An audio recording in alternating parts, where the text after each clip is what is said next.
Hello, beautiful beings. Welcome to Shakti's Gift. I'm your host, Marigol Era, Ayurvedic wellness coach, creative force, and unschooling mother. For the past 4 years, I've been living my daily life according to Ayurvedic principles. Ayurveda, which means the science of life in Sanskrit, is a traditional system of medicine with roots in ancient India. It emphasizes a holistic approach to health by balancing the body, mind, and soul. It utilizes natural remedy, dietary guidelines, and lifestyle practices to promote well being and prevent illness. I just want to be real clear with you guys. I'm not a doctor and I'm not a psychologist, but I am very passionate about this human experience and I'm all about being as sovereign as possible in our health. In this podcast, we will not only talk about Ayurveda, we will also meet a lot of wonderful people who are driven by the Shakti's gift of creativity, transformational force, and feminine power. So you'll be in contact with a lot of amazing beings who are doing the work. They show up, even if it's freaking hard, and they evolve. Because that's what we do. Our human life is ever changing. It is our nature to birth and bury new ideas and projects and to follow the seasons of our lives. So I invite you to grab yourself something to drink, get yourself comfortable, and let's dive deep into Shakti's gift. This week, I'm sharing with you an episode that I did with my friend, Rebecca Schlosser.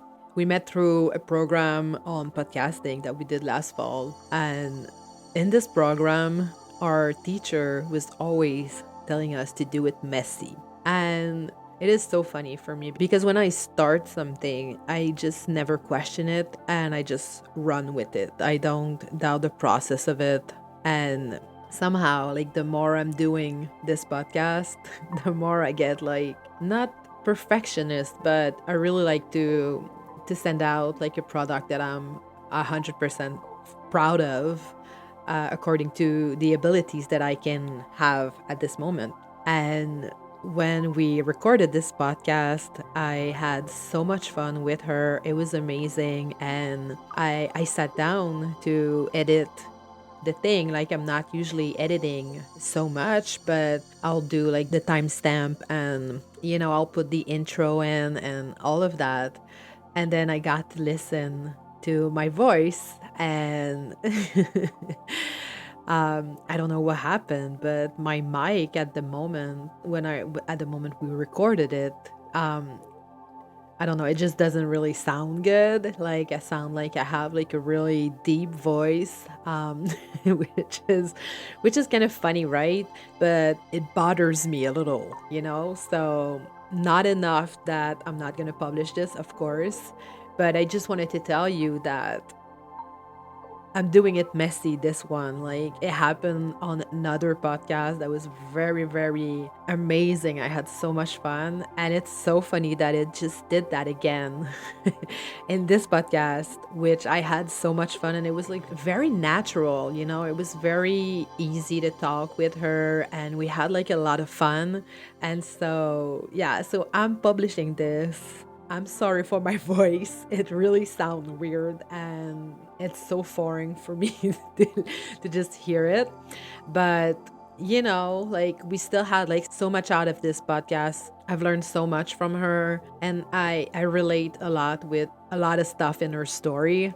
So in this episode, we talk about her podcast, which is called Bloom with the Boom. We talk about her story, how she got to this point where she's doing this podcast and her practice.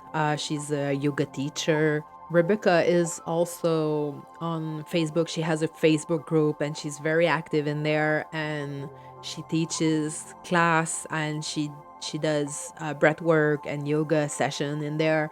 So that's pretty amazing. She really did put herself out there. And yeah, we talk about like the path that she was on and how it took her to today, blooming with the boom. It was truly a pleasure to talk with her. So here it is, this messy version of my part. Like, her part is not messy at all, but my part with the sound is messy. So bear with me. I'm very glad to present to you this episode. So yeah, so I hope you enjoy it. All right. right. So today on Shakti's Gift, we're with good friends of mine, Rebecca. I'm so glad you're here with me. I was on your podcast a while back, and now it's your turn to shine on mine. So thank you so much for being here with me today. Oh, thank you so much for having me. This is a pleasure. This was a long time coming, and I'm so excited with the new space that you're creating.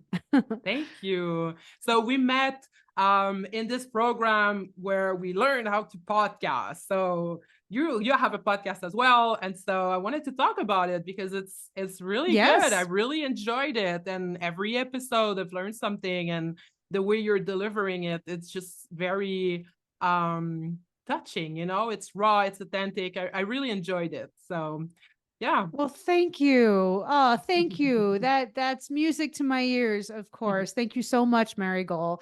And it's been an incredible journey. And I'd say the biggest is my voice coming out. Our voice comes out Mm. in such a way when we are podcasting and talking with other people and guesting like I am now on other people's podcasts as well. It's incredible to see how what comes to the surface, how our wisdom is shaped by our lives, and how it deepens through using our voice. Our voice is a muscle. It's a It journey. is. It's a journey. And so yeah, it's bloom with a boom. It's been a interesting ride. I do identify as a late bloomer, which is how I came up with the title. But I also wanted to not focus on, everyone is like older or middle aged or any particular age group. I just realized, hey, blooming throughout our lives. This is something Mm. that talks to everybody, being aware of the ways that we can expand throughout our lives. It's not one big event. There's multiple. It's a roller coaster ride. So, and my Sure life has is. kind of been a roller coaster ride. So, it was an interesting journey back in August. So now 2023, we can say last year, Yeah. I changed up my lifestyle. I left a full-time job and on very good terms, but it was time to change the pace a little bit, and I discovered this opportunity to podcast. I had thought about doing something like that, either a YouTube channel or something where I could just, let's be honest, talk and be listened to. um, and who doesn't love to talk? And so it had kind of been there. I had friends, people close to me. I live here in Albuquerque, New Mexico, and two people close to me in my life actually had started a podcast. So I know it Mm. was a really interesting journey for them. And then Marigold, I'm sure you and many other people have had that experience of encountering Kathy. Kathy is our coach, and Yeah. her words are just so, they're pearls. They're pearls of wisdom. And Yeah. she is a podcasting coach as well as a business coach and, public figure in many ways. And just having her guidance and joining her program and meeting so many other amazing podcasters and aspiring podcasters, it just clicked. And I started to build a podcast last fall. I learned the technology. That was a trip, Marigold. I do not consider myself a tech savvy person at all.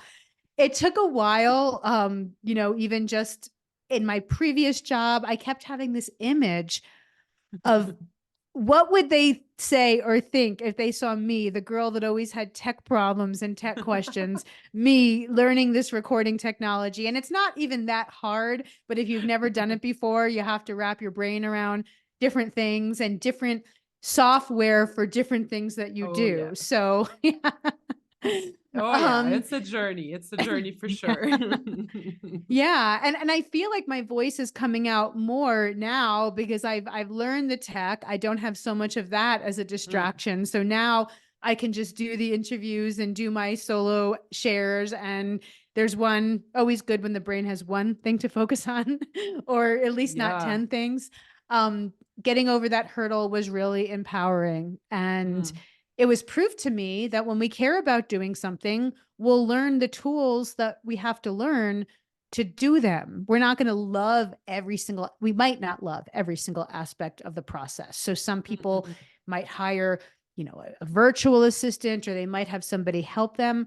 I decided I wanted to at least learn every step of the journey. Even if I do end up collaborating, I will need to know what I am delegating outward to somebody else. So I embraced it as part of, I get to use my voice and have this space if I can learn the tech.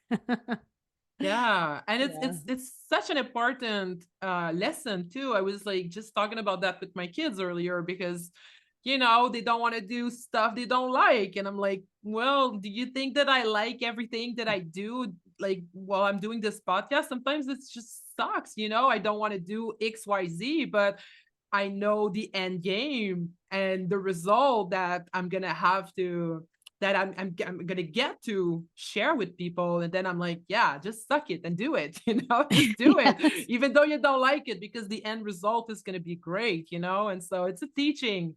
It's a teaching that we have to learn. It is. It is. And then we can help other people. Mm. People would come to me even, oh, tell me how you did that. And I'm thinking, I am not the tech coach. Okay. Yeah.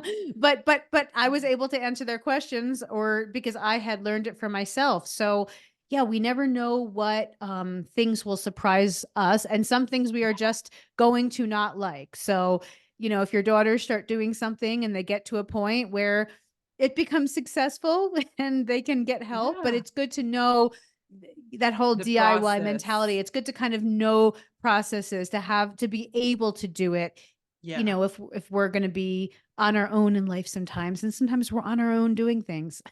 Yeah, exactly, Yeah. exactly. I really like Yeah. that journey as well. Yeah, and in your podcast, you're talking about what does it mean to be a late bloomer, and I want to touch on that because, as you said, there's no right time. We're all like blooming at a certain point, and sometimes we bloom, and sometimes we just parts of us just die and we rebloom. I don't know how to Yes. Yes. right. I mean, like Yes. it's all a process, and yeah. So what was your journey around that? Sure. Well, I will say, and this goes back to really wanting to catch a wide audience, that when I was young, Mm. at 25, I thought I was so old, right? You know what I'm talking about. Like I thought I was so, oh, wait, not 21 anymore. Remember that? Remember how, Oh yeah. yeah. But even at that point, even though I was a young person for sure, I had this mentality of being a late bloomer, because in proportion, okay, so 25-year-old me is younger than I am now. I'd be like, what are you worried about? But back then I was comparing myself to other people. They had this at 18 or 19. She had her first boyfriend at 16, Mm. whatever. She majored in college and has a job before me. The kind of things that, at 25, you can already be at that point where there's a story about not being at the same level as other people and falling behind. Mhm. But if only, going to date myself now, if only 46-year-old me could have approached me back then and said, hey, you know what? I know how you feel. I was in your shoes, literally. And you have plenty of time. There's things that you can do. You don't have to identify as being late. It's wherever we are, we are. And there's Mm. always an opportunity at every moment to learn something new, try something new, to not identify as being behind other people. And Mhm. so this is a mentality. It's not about, and this is why the word late bloomer is not in the title. It's not about, oh, 30 somethings, 40 somethings, 50 somethings. It's not about that. If somebody is identifying as a late bloomer, um, it can be something that goes deep, that maybe they started identifying like I did young in their early 20s. Mm. And about a year and a half ago, to add to this, when I was trying to write a book, and I am writing, that's a whole other thing. It's something that I'm just kind of doing right now. There's no actual book, but I'm just doing it. But I was all on this trip about writing a book, kind of talking to late bloomers. And I joined a few Facebook groups. I was trying to meet people that might be my target market. Mm. And I was in a Facebook group, late bloomers. I don't know if it was a women's group, but it was all women. And I'm looking at these girls' posts and they're all in their 20s or they're like 30 and they're like, I am 27 and I haven't found my soulmate yet. And I'm not in any way like trying to talk them down. It probably sounds like I am, but my first gut instinct was, oh, you're so young. But then I have to step back and say, when I was in their shoes, I felt the same way. So Yeah. whether we are in a place inwardly where we are fully accepting of where we are in the journey, or Mm. whether we feel early or late, is such about it's our mentality, it's our belief system, it's our story.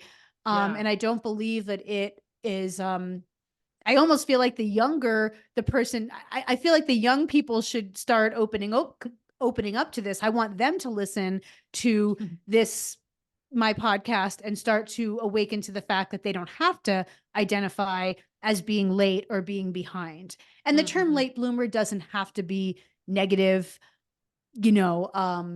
but for me, feeling that I was late and there was something wrong with me as a result was definitely negative. That doesn't lead Yeah. anywhere. And it's so subjective, like you said. I mean, like, I can relate to that because when I was younger, like, I was never into like having a career or anything. Like, I just wanted to have so many experiences. Like that was my jam. Like, I didn't care about like having a husband or having like a house or having, a job, or, I was just like jumping from job to job, and because it was fun. It was more fun, and I I love never that. I did that a questioned lot it. too.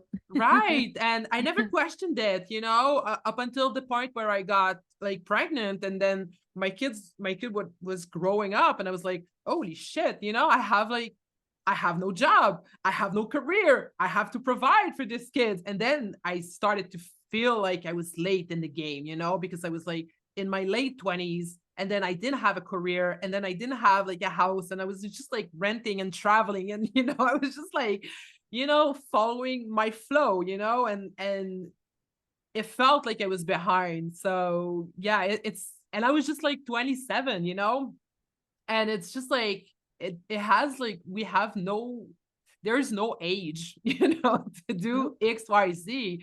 And it's so crazy the pressure that we can give ourselves about like being late or comparing ourselves to others around that. So I think it's a very cool subject that you are touching on in your podcast, to just like expose that we're not late. There's nothing late. Like, we're never behind. It's just the way it is, right? It's just You know what I love about being interviewed? I didn't even know that that was my message until I just shared it with you in the last 5 minutes. Like, I had it up there, but I didn't have it into words. What is this concept of late bloomer? Who does it apply to? But mm, yes, yes, that's definitely something that I haven't promoted on the show, but it's been in my heart. The show is about blooming, coming to a place of inner alignment where we can bloom at any point in our life. And in addition to that, it is very easy in our fast paced life to identify as being behind or being late, or identify as a late bloomer. mm, And as they say, the grass is always greener on the other side. I see someone, in your situation, oh, late 20s, she's had her child, she's traveled. But, maybe from your point of view, it's, oh, but I don't have a career yet, so we can be so critical on ourselves for where we, it's like the whole garden could be blooming, but there's one little corner that isn't. And we're just like, that's the thing that I have to fixate on.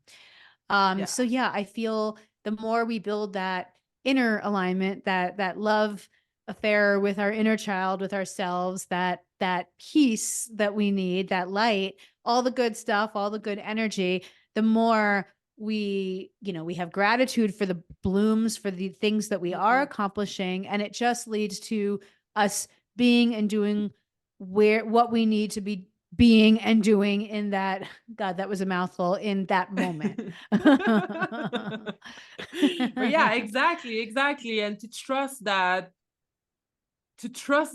deeply, that statement that we're not late, to trust it so deeply that there's nothing that will knock us down from that state of mind of like, this is the experience that I'm going through. And it's, I'm not late, I'm not behind, I'm not early, I'm right on time. And I just like, I have this song that comes up in my mind since we started to talk about that.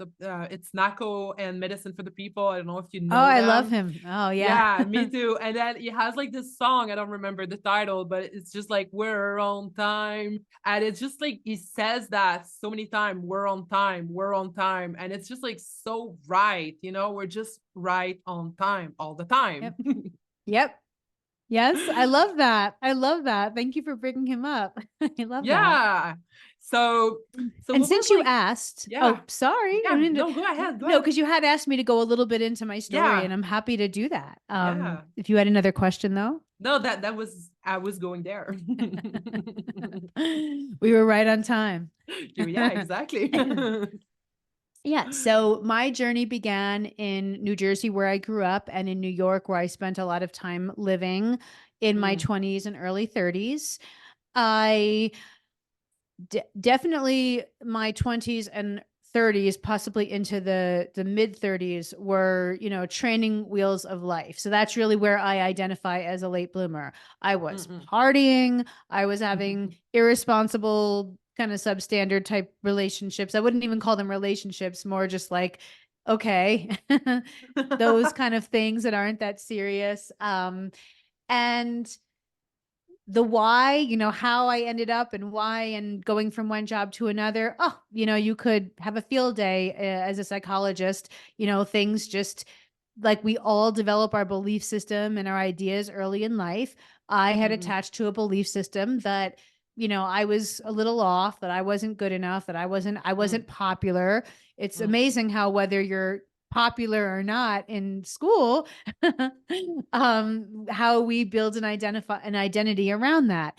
And I basically had a wonderful childhood in terms of love from my parents. Everything was pretty much healthy there, but my parents went through their own stuff, you know, so there was some depression there. There was eventually a divorce. So even though they're both wonderful people to us, me and my brother, and to each other, there was a little bit of upheaval, a little bit or a lot. It depends what measuring stick you're using.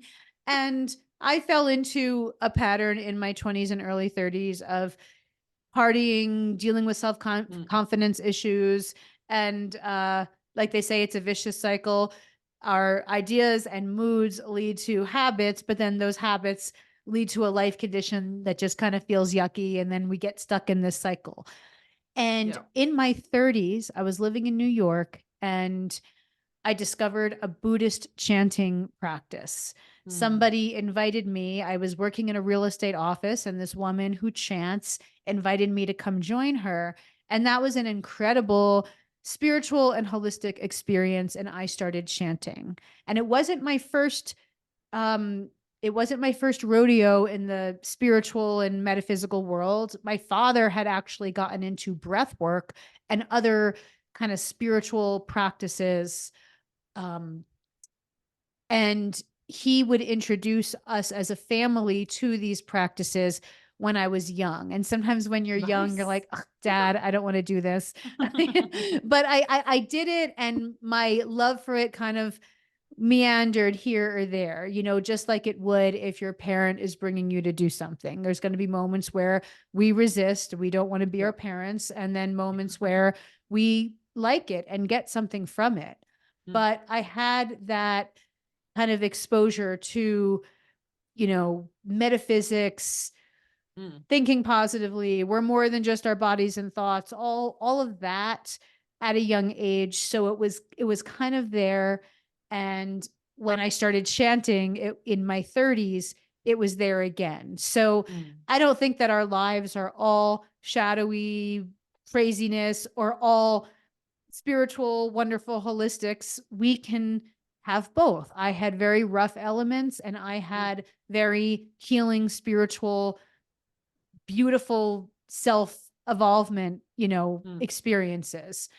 And chanting in my 30s was a really great thing for me. It didn't turn me from a party girl overnight into somebody different. Those things take time, but it was sort of that first little really big flashlight in getting me in the right direction of loving myself a little more, of attracting good people who I could be safe with, emotionally and just in every way. And then I somewhat unexpectedly, I planned a trip out of the country. So that was planned, but I ended up out of the country for about a year and a half. It was supposed to be a 7-week trip and I just stayed. I didn't take my return ticket home. I don't like round trip tickets. I've lost, life is not a round trip ticket. They want you to have that return ticket, to fly the airlines. But in any event, I went to Nicaragua to learn how to teach English because I was trying different things and I was ready to leave New York and just do something different. And I ended up staying. I traveled. I actually lived and taught English in Costa Rica for a while. I went to yoga communities. I went from Central America to South America. This was a massive journey. It was definitely like one of the big, big, big things on my life path. And that was very, very healing, very opening, just taking myself out of the environment I had been in and being in a new environment and having new considerations, language barriers. It's humbling, it's grounding, even though you're traveling. So it's literally not grounding, but there's something inward that starts to ground. And we develop a level of grit, traveling long term is a sport. It's an activity. It's not like a vacation where you go and everything is taken care of and then you come back. Oh, yeah. So that was a really wonderful experience. I would say when I got back, that definitely marked the end of one life experience, life path, lifestyle in the US. And when I got back, a new chapter was opening of leaving the East Coast, going to New Mexico, where my father was, and getting to spend the last 6 years of his life with him, which was a blessing. And I guess that's where I started to grow up at 40. So if you're 39 and you haven't begun to grow up yet, don't worry, you've still got time.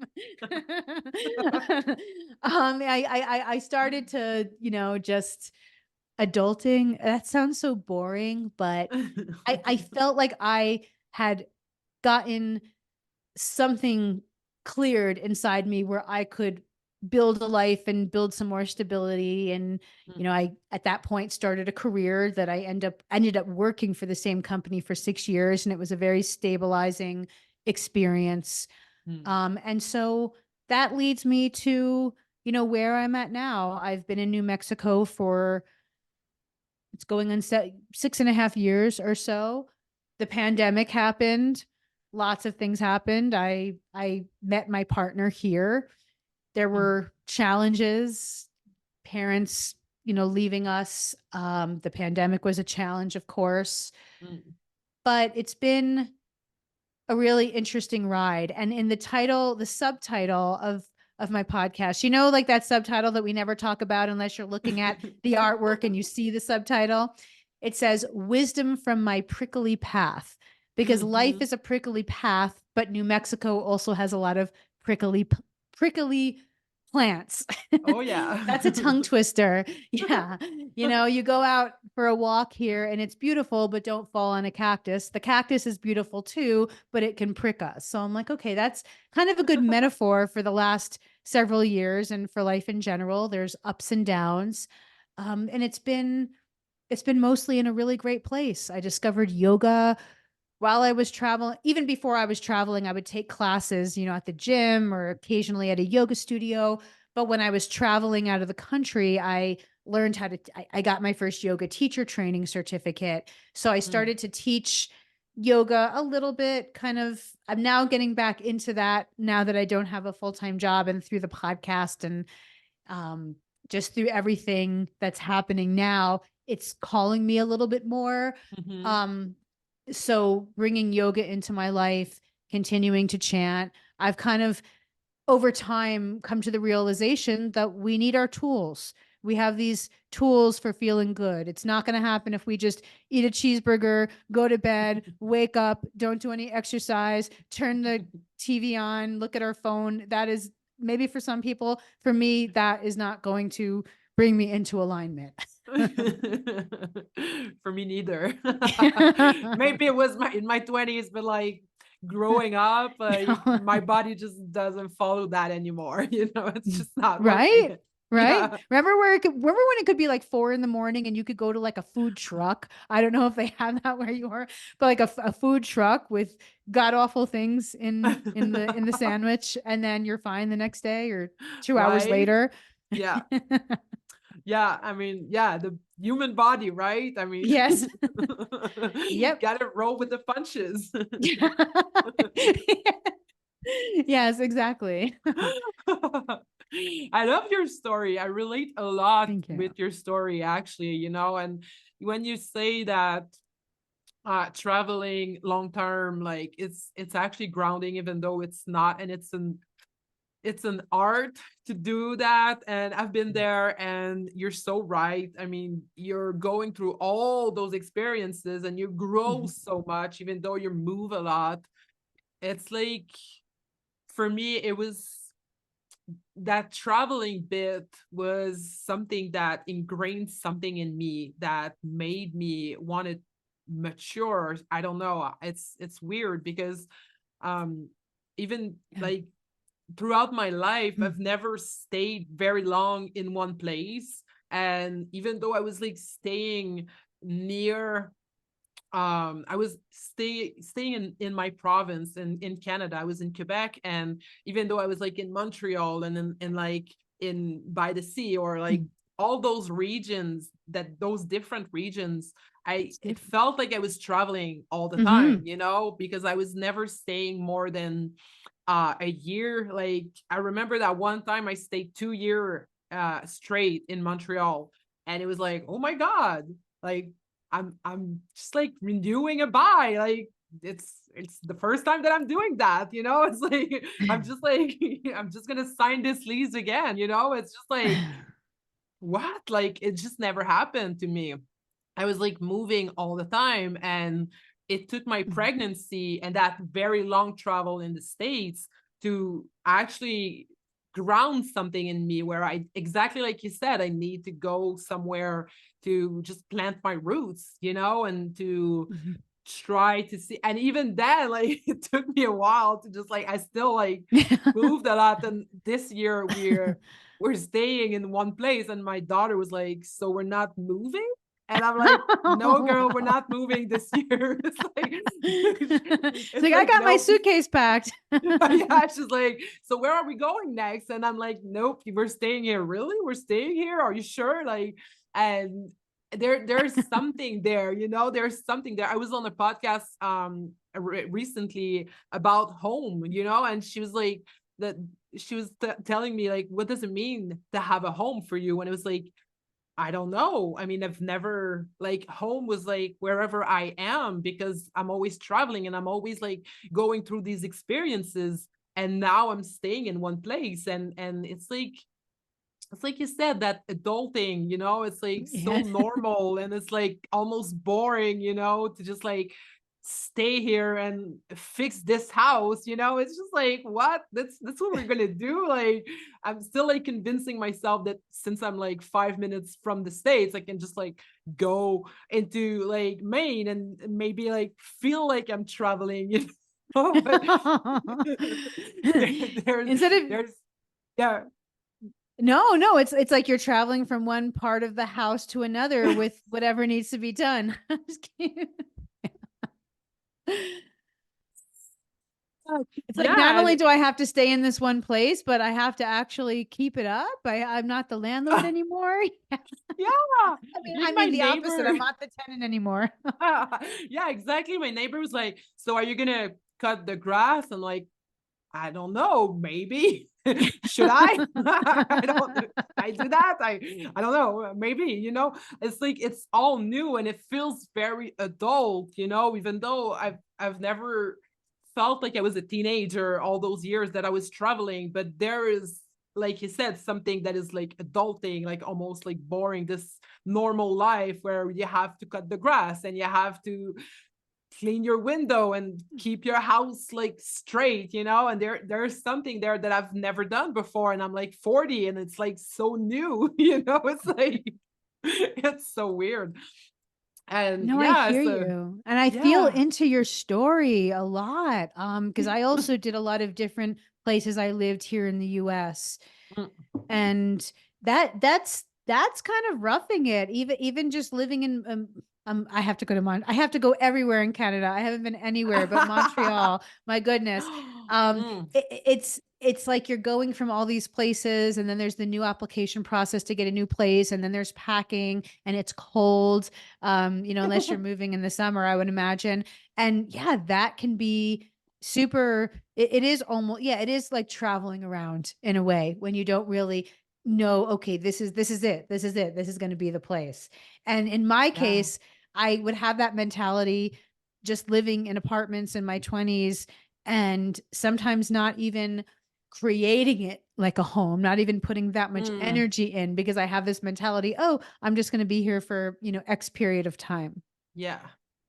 I feel like this kind of life that we both had, like, I get why we can feel late in the game because it's so not normal. Like people are not doing that. Like I know that people from my family, they were expecting me to just like settle down, to just like, and when I started dating my eventually husband, Mhm. like people were like, yeah, so you're gonna settle down, and I was like, I don't know, maybe, we're still together. It's been 11 years, we're still together, Woohoo! but yeah, but I mean, like we still move together, we're like the same, so it wasn't like even that, like people were expecting yeah, normal, they were expecting me to get to that normal state, because that the pressure, the social pressure, like it's there, right? And I feel like maybe that's why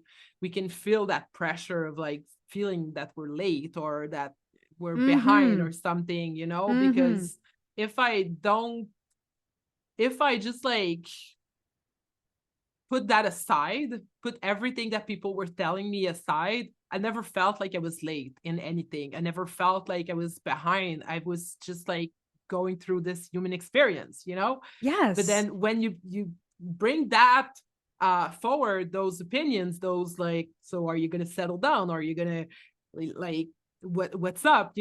Why are you still moving? Like why are you not like just setting your roots down, And it feels like, questioning that, it's like it felt like I was behind. That those moments felt where um those are the moments where I felt like it was behind. I don't know if it was like that for you. Sure. Well, societal pressure and pressure that we get from friends and family in our communities is a real thing. And people do it without realizing it. I won't say subconsciously, like they could choose to be conscious, but it's a pattern that they're in. It's something that might have been done to them. Or Mm, they felt, oh, you know what? I rushed through the college and the job and the promotions and the settling down. And they feel, oh, I did all of these steps. These are the normal steps. mm, There's so much social conditioning, and there's so much that I think, even if people aren't actually saying those things, we feel that we are supposed to meet those expectations. I spent so much of my life thinking, I should do this or I should do that, because even if they didn't say it directly to me, movies say it, TV shows say mm, it. Um, Society tells us how to be. And you're from Canada. You're from Quebec is the region that you're from. yeah, Um, yeah, and that's where I I was. One thing that I noticed, and I kind of knew this before I went traveling, and I'm bringing this up for a reason, but one thing I really noticed when I would travel, and it was a lot of young people in these hostels. I was the only one that was like in my, not the only one in my 30s, but it was a lot of young people. And I always observed where most of them came from. And interestingly enough, the US was always a smaller percentage. It was always 20 or 25%, especially if they were very young. You had people from Europe, you had a lot of people from Canada, a lot of people from Australia, and sometimes Israel as well. And there's certain countries where you turn 17 or you turn 18 or you come out of, you know, your high school, and your parents will encourage you to travel. There's like this invitation, maybe not every parent, maybe not every culture, but I think that unless you're like, I want to be a doctor, unless you're like super, super like, listen, I'm ready to go. I don't need to go find myself. And there are those people. I actually would have loved at 18 for someone to be like, psst, psst, I know you don't know what you want to major in and you don't know what you're doing. Why don't you travel for a year? Why don't you do something like that? And I think having that experience, a little off topic here, but having that experience that some of these other communities in other countries are promoting more to their young people. There's not as much of a fear around travel. I think Americans are like the most fearful about every single place. And I think that having that experience could actually be much more conducive to then coming back and having an idea of what a person wants to study and being able to pick a major. So I'm definitely 100% not about timelines or anything having to be a certain way. And I think it'd be wonderful if people didn't rush into college and into debt. Rush into college and rush into debt. You're going to have to pay those loans back, either way. So why not take the time to find yourself, explore life? I don't have any children, but if I did, I would encourage them to travel at 18. Yeah. Yeah. Yeah, that's such a great experience to have and to open your mind on like how does people do it, everywhere else, or that place else. Maybe not everywhere else, but like Yes. Yeah. But yeah, like I remember being in Europe, and you're right, like people over there, like they're so used to traveling because all those countries are really close to one another, and you got like those train that goes really fast, and like you can get to some place really quickly, and it's very normal to travel in Europe, and so Oh yeah. I really enjoyed traveling. I wish I could do it more even today. Like we were talking this week about like what would we do if we had like a lot of money, and I was like, India. Like that I would go to India. I would just like move there for, I don't know, like 2 or 3 years to just like really, be in that culture.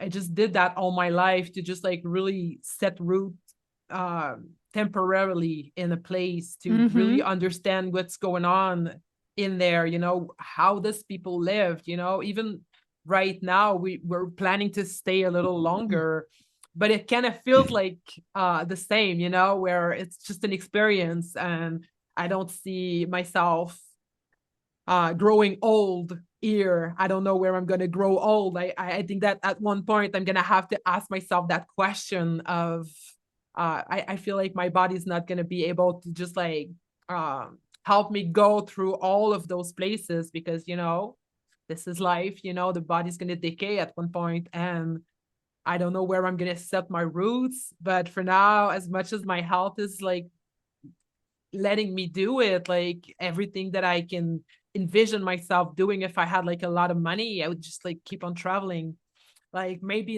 in a more luxurious way, Yeah. But I would still I like love that. I would love that still do that. mentality.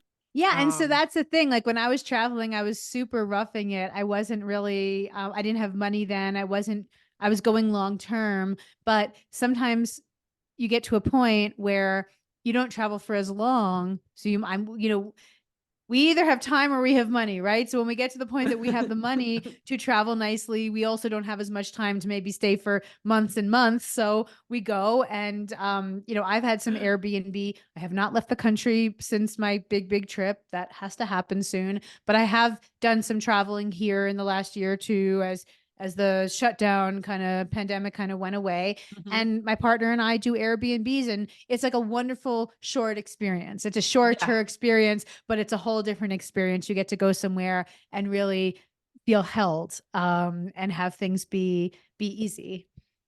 Yeah. And I don't know, there's something about Airbnbs where you get to see the culture of the place. Mm-hmm. I was like dreaming about going to New Orleans, in the Airbnb where like I'm right there downtown, and like the vibes are very different from that place to if I go to New York, in an Airbnb where, like I'm downtown New York, it's quite different than if I'm like in Baton Rouge, it's just like and I feel like the Airbnb experience is like giving us the opportunity to just like embark into the culture that is Mm-hmm. like local. And so that's why I really, really love those. But it's Absolutely. expensive. So if I had like a little more money, I would just like travel as I would do before, like for months and years, and but still like doing it in that kind of way, that would be so cool. That would be And there's like some a places dream. that absolutely, and there's some places that your money carries you a lot further. So, if you were Yes, to go to India, you might I have to do a little bit of know. research. You might have to stay in the hotel for a night or two. But once you get, your bearings and you're like, okay, I know what I'm doing here.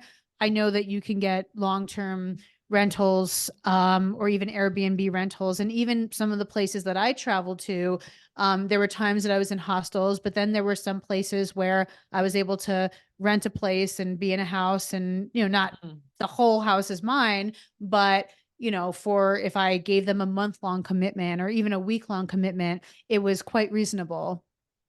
That's nice. So yeah, there's ways that, especially, coming from the US or Canada, where nothing is cheap. I know, comparatively right? comparatively speaking, we can go to places and, live a little bit, maybe not luxurious, but go somewhere and stay and have our money go a little bit longer than it Yeah, would that's for sure. renting a That's for place here. sure. Yeah, you're so right. It's so expensive in here.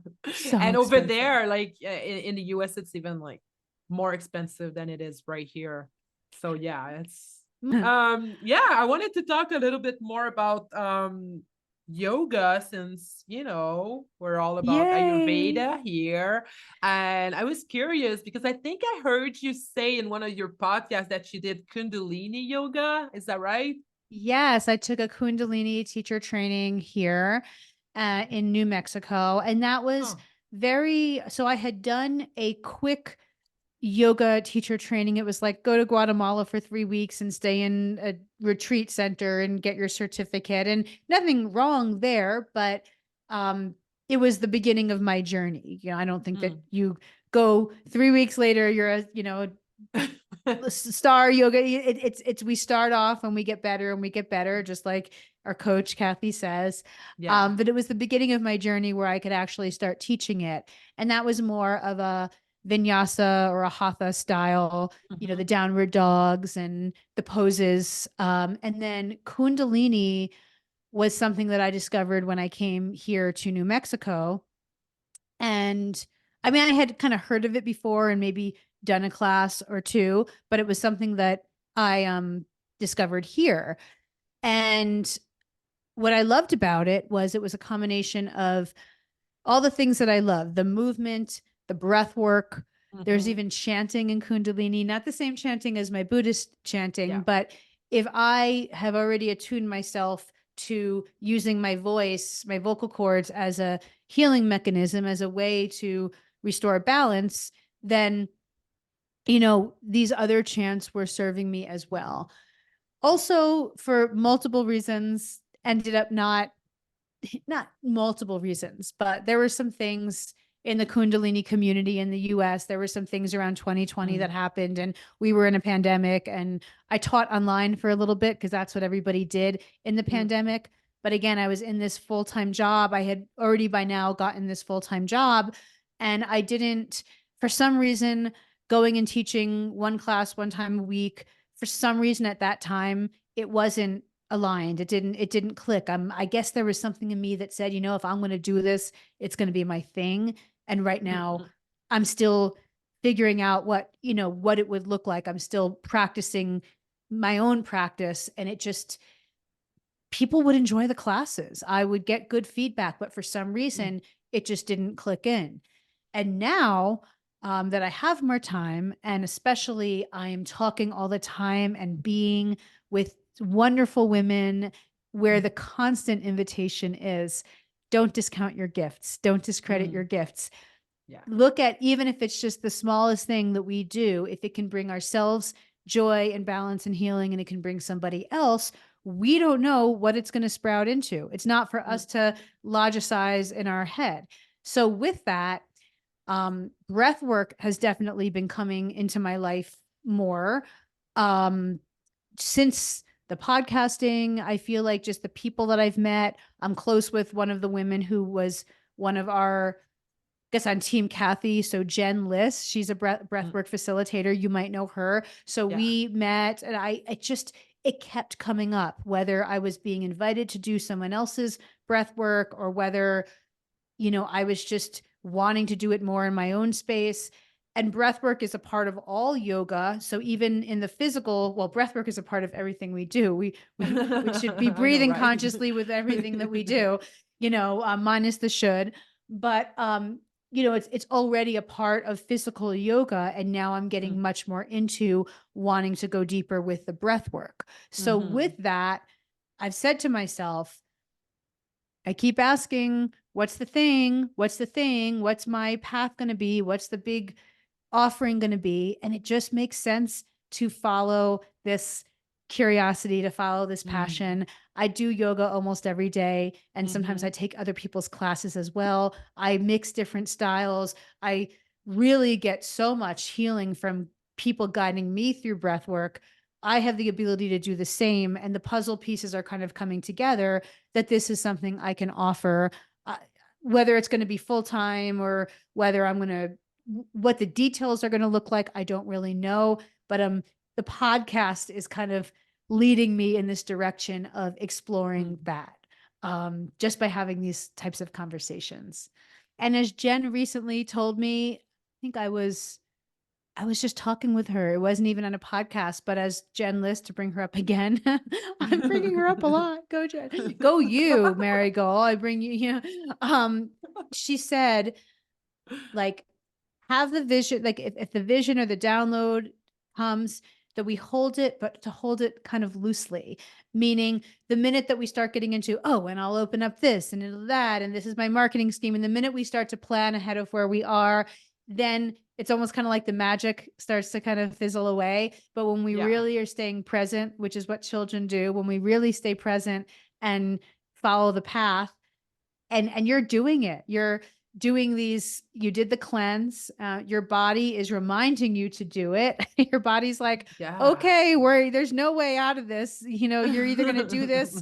If you want to feel good, you're going to do this. And you've been giving yourself the cleanses and the other treatments, and that's seeping out just by osmosis. It's seeping out even without you trying, because you're talking about it. And the offers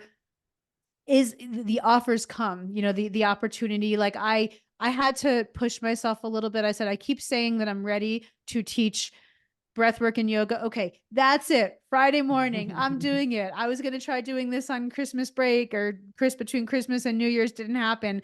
I'm doing it. And so sometimes it's a little bit of saying, okay, it's not physically going to land in my lap and do the work for me. I have to plan something. I have to put something on the calendar. But you already did it with the women's workshop, the mother's workshop. I mean, not the Ayurveda, but you already stepped out to offer something. And it's a balance, I feel, of just following and seeing where it leads us, but then knowing those moments to say, okay, I've got a lot here. Now I'm going to share tomorrow or next week, or I'm going to put something where I can do a class or teach people. Yeah, and to follow that curiosity and that passion, to just keep on following that thread, and trust that it's going to lead us where it needs to lead us, you know? That's like It's just, yep. Yep, you speak my language. Or I speak yours. Yeah, we spoke both of our languages, I think. Yeah, I love that. What do you like the most about Kundalini? Because I've heard of it. I've never experienced it. I know there was like I don't know, stuff that came up around that practice that was like Mhm. giving it a Mhm. bad rap. But everything that I've heard about the Kundalini yoga, I was like, this looks like so cool. I was just like very interested. And it's not like everywhere because, most of the places where you have yoga studio, like you will have your typical Hatha or Vinyasa Mhm. yoga, these are like the normal The normal. classes. Yeah, so I'll say something, and for your audience, so we don't what do they say, open up a can of worms.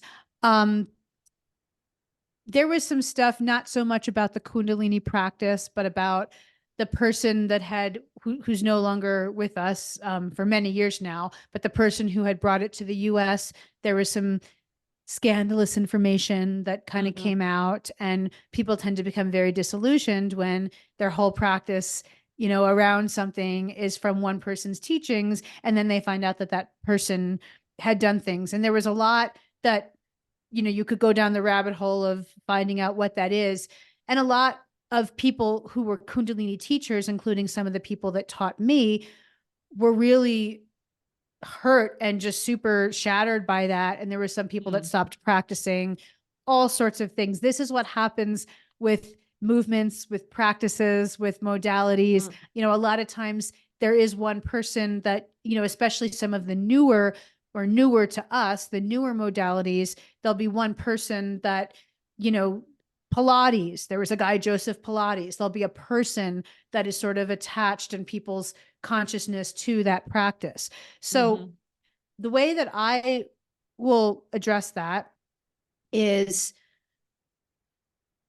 I love, as I said earlier, I love the combination of the breath work and the chanting. I don't do so much Kundalini chants, but that's because I have a Buddhist chant. If I was yeah. teaching Kundalini to somebody who did not have a Buddhist practice, but really wanted to chant, I would probably teach them one of the Kundalini chants. Mm, I love how it's everything. It's muscle work. It can be very rigorous. You could be sweating, and it's also a lot of breath work. And there's some exercises that are really just dynamic breath work. It's very great at moving energy, and it's very multifaceted. mhm, And I don't necessarily identify as a Kundalini teacher because I also mm, like the other styles. And I I feel, it's so specific. Kundalini yoga. For me, yoga and breath work sounds more aligned for me, but I definitely do certain Kundalini practices on a regular, or let's just say practices I learn through Kundalini on a regular basis. And mm, they're wonderful. Sometimes I need the planks and the push-ups and the real hard muscle work from a more vinyasa practice. And sometimes yeah. the breath work and doing a lot of repetitive motions with the arms and the body that has a somatic healing effect, that has this Mm, this different type of a cleansing effect. I like them both. I'm mm. exploring ways that I can just teach a class and pull threads from both and not have it be just Kundalini or just, Hatha yoga, but I'm finding my ways that I can kind of thread together what I've learned. I love it.